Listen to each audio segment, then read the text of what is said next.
কোন ক্ষুদ্রতম পূর্ণবর্গ সংখ্যা 16, 24 এবং 32 দ্বারা বিভাজ্য? দেখো এই টাইপের যখন কোশ্চেন থাকবে আমরা কি করব, পূর্ণবর্গ সংখ্যা চেয়েছি, আমরা আগে লসাগু বের করব।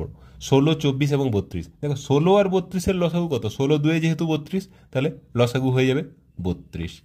এবারে 32 আর 24-এর লসাগু বের করলে লসাগু হয়ে যাবে 32 মানে কি 8 4-এ, আর এটা 8 3-এ, তার মানে এর সাথে যদি আমি 3 গুণ করে দিই তাহলে এটাই লসাগু। আমি এখন গুণ করব না, গুণ করলে আমার সময় নষ্ট হবে।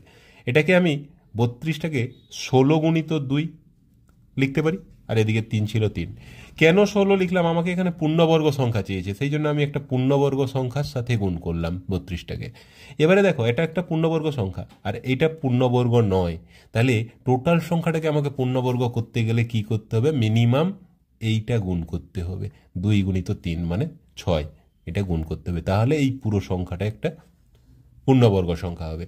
এটা কত হচ্ছে? 6 6 36, 36 গুণিত 16, 16 6 96, 16 3 48 আর 9 576, এটা হয়ে যাবে অ্যান্সার।